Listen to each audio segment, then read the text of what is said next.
शुभम द्विवेदी, इनका सवाल ऐसा है,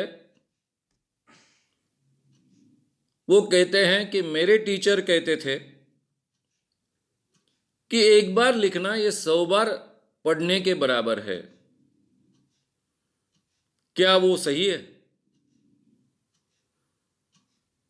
थोड़ा क्रम उल्टा चाहिए। 100 बार पढ़ने के बराबर एक बार लिखना है, क्योंकि आप पढ़े बगैर तो लिख नहीं सकते हो।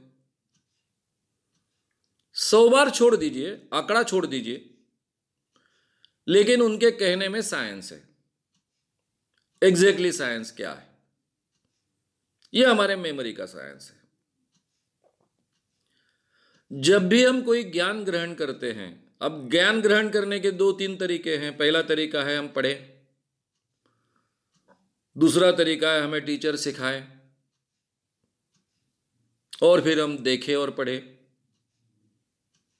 या फिर किसी चैनल के जरिए सीखे, चाहे किसी वीडियो के जरिए सीखे, वो टीचर जैसा ही होता है, मानकर चले।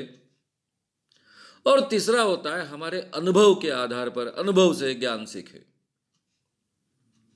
तो ये तीसरा जो प्रकार होता है, अनुभव से ज्ञान सीखे, वो हमें याद नहीं रखना होता है, वो हमें अच्छे ढंग से याद रहता है, क्योंकि हमारे जीवन का वो खुद अनुभव होता है, इसलिए डायरेक्टली हमारे माइंड में जाकर प्रोग्राम करता है, और इजीली अब उसको भूलते नहीं है। लेकिन पहले 2 प्रकार के जरिए जो हम ज्ञान प्राप्त करते हैं, कुछ पढ़कर ज्ञान प्राप्त करते हैं, या फिर टीचर क्लासरूम में सिखाते हैं इसलिए पढ़ते भी है, देखते भी है, या फिर कोई वीडियो देखते हैं और पढ़ते हैं, उसके जरिए ज्ञान ग्रहण करते हैं। इन सब में प्रोसेस क्या होती है? टीचर हमें सिखाता है, हम पढ़ते हैं, दोनों में पहले हम उस विषय को समझ लेते हैं, और जो हम समझते हैं वो हमारे मेमोरी में जाकर इम्प्रिंट होना शुरू होता है। हमने एक बार कोई चीज पढ़ी, याद रखी, या फिर याद रखने की कोशिश की, हम जल्दी उसको भूल जाते हैं। अब उसको भूलना नहीं है तो क्या है, भूलने के पहले उसको रिपीट करना चाहिए, इसलिए दोबारा पढ़ते हैं। हम कई बार क्या करते हैं कि आज एक चीज पढ़ते हैं और फिर 10 दिन बाद पढ़ते हैं, तब तक हम पूरी तरह से भूल चुके होते हैं। वो भूलने के पहले हमने पढ़ना चाहिए। मुझे अगर एक विषय की तैयारी करनी है तो आज जो मैंने पढ़ा, याद रखने की कोशिश की, वो कम से कम 24 घंटे के अंदर दूसरे दिन मैंने पढ़ना चाहिए। वो मैंने याद रखने की कोशिश की, तीसरे दिन पढ़ना चाहिए। वो मैंने याद रखने की कोशिश की, फिर एक हफ्ते बाद कम से कम पढ़ना चाहिए। बार बार मुझे रिपीट करना पड़ता है, तभी वो चीज मुझे याद रहती है। और फिर ये जो चीज है वो मेरे टेम्पररी मेमोरी जिसको हम कहते हैं, इस टेम्पररी मेमोरी में थोड़ा लंबे समय तक टिकती है, विदाउट रिपीटेशन नहीं टिकती है। तो रिपीटेशन इज मस्ट। लेकिन आपने कभी महसूस किया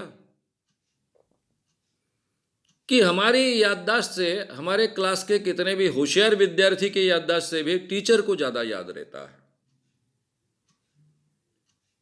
वो शायद टीचर अपने विद्यार्थी जीवन में होशियार नहीं था इतना, एक मीडियोकर था, मध्यम स्टूडेंट था, लेकिन वो 10 सालों से सिखा रहा है, 15 सालों से सिखा रहा है, तो उसे सभी चीजें बहुत अच्छे ढंग से याद रहती है। क्यों? वो ज्यादा होशियार है इसलिए नहीं, उसने जो एक बार याद रखा है उसका वो बार बार यूटिलाइजेशन करता है, उपयोग करता है, सिखाता है, इसलिए उसको बहुत अच्छे ढंग से याद रहता है। जो अच्छे टीचर होते हैं, ईमानदारी से सिखाते हैं, उनको आप नींद में से उठाओ तो भी वो आपको बता पाएंगे। ऐसी अवस्था उनकी हो जाती है। मैं भी टीचर था, आज भी टीचर हूं ऐसा मैं मानता हूं, नौकरी नहीं करता इसके बावजूद। तो नींद से उठाए तो भी उनको ये चीजें याद आ जाती है, क्योंकि बार बार उसका वो उपयोग करते हैं। तो जिन चीजों का हम बार बार उपयोग करते हैं वो धीरे धीरे हमारे मीडियम मेमोरी में स्टोर होती है, और एक बार कोई भी ज्ञान की चीज हमारी मीडियम मेमोरी में अगर स्टोर होती है तो इजीली हम उसको भूलते नहीं हैं। कभी भी हम उसका उपयोग कर सकते हैं, नींद से जागने के बाद भी उपयोग कर सकते हैं। बहुत दिनों तक उपयोग नहीं किया है तो केवल एक नजर डालेंगे तो सब चीजें याद आ जाएगी, ऐसी अवस्था होती है। यानी नजर डालेंगे तो किताब पर नजर डालेंगे, नोट्स पर नजर डालेंगे तो सब याद आ जाएगा, इस ढंग की अवस्था होती है। अब भाई हम तो विद्यार्थी हैं, हम कहाँ पढ़ाएंगे? ये जो मेमोरी के नियम हैं, इसलिए ही कई देशों में एजुकेशनल सिस्टम में इसका उपयोग किया जाता है। विद्यार्थियों के ग्रुप्स बनाए जाते हैं, 5-6 लोगों का group, same age group, same class में पढ़ने वाले। ये जो स्टडी ग्रुप होता है 5-6 लोगों का, कभी कभी इसमें 7-8 लोग होते हैं। ये स्टडी ग्रुप के विद्यार्थी, उसमें से एक विद्यार्थी जो कुछ उनका करिकुलम है, टीचर ने जो पढ़ाया है, उस एक विषय की तैयारी करता है, और बाकी जो अपने ग्रुप के मेंबर्स हैं उनके सामने वो विषय पढ़ाता है। बाकी सब लोग उस पर डिस्कशन करते हैं, अड़े तड़े सवाल पूछते हैं। वो टॉपिक जो विद्यार्थी ये विषय सबके सामने रखता है, पढ़ाता है, उसका तो बहुत अच्छे ढंग से तैयार होता है, लेकिन बाकी सभी विद्यार्थियों का तैयार होता है, क्योंकि केवल वो पढ़ाने वाला विद्यार्थी पढ़कर नहीं आता है। बाकी विद्यार्थियों को मालूम है कि कल हमारे स्टडी ग्रुप में ये विषय लेने का है, बाकी भी पढ़ के आते हैं। पहले ही टीचर ने सिखाया, बाद में उन्होंने पढ़ा भी है, वो भी मैक्सिमम बारीकियां उसमें क्या पकड़ने का प्रयास करते हैं, याद रखने का प्रयास करते हैं। और जब ये विद्यार्थी अपना विषय उनके सामने रखता है, कौन सी बात छूटी, इसको समझा कि नहीं, आड़े टेढ़े सवाल पूछते हैं। सबका विषय और उस विषय का अंडरस्टैंडिंग बहुत अच्छे ढंग से डेवलप होता है। ये यूटिलाइजेशन ऑफ ज्ञान है। जब ज्ञान का हम यूटिलाइजेशन करते हैं तो हमें बहुत लंबे समय तक वो याद रहता है। इसलिए स्टडी ग्रुप्स बहुत उपयोगी सिद्ध होते हैं अभ्यास में, स्टडी में। अब हमारे यहाँ तो ये सिस्टम नहीं है। हमारे स्टडी ग्रुप यानी क्या होते हैं, सब लोग हम इकट्ठा होते हैं, अभ्यास करते हैं, सब लोग रट्टा मारते हैं। ये हो गए हमारे स्टडी ग्रुप। उसमें अगर किसी को कोई विषय नहीं आता तो एक आदमी उसको समझाने की कोशिश करता है, हो गया। लेकिन एक विषय कोई समझा रहा है, फिर उस पर हम सब टूट पड़ रहे हैं, उसको आड़े टेढ़े सवाल पूछ रहे हैं, और वो भी ऐसी तैयारी कर कर आता है कि मुझे हर सवाल का ठीक ढंग से जवाब देने आना चाहिए। उस विषय की हर बारीकी उसने अच्छे ढंग से आत्मसात की है। ऐसा तो कुछ होता नहीं है। लेकिन फिर भी हम साथ में स्टडी करते हैं, एक दूसरे को समझाने की कोशिश करते हैं, तो जो समझाने की कोशिश करता है उसका तो वो विषय अच्छा बन ही जाता है, इतना तो डेफिनेटली होता है। सीखते समय आप जितना सीखते हो उससे कई गुना ज्यादा सिखाते समय सीखते हो।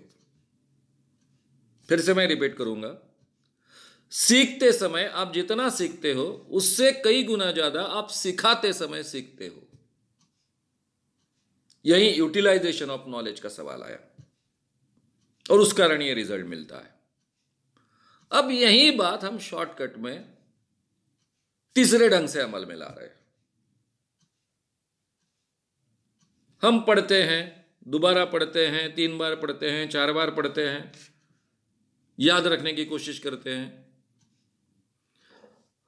और फिर 3-4 बार पढ़ने के बाद में जो हमने याद रखने की कोशिश की है वो लिख कर देखते हैं।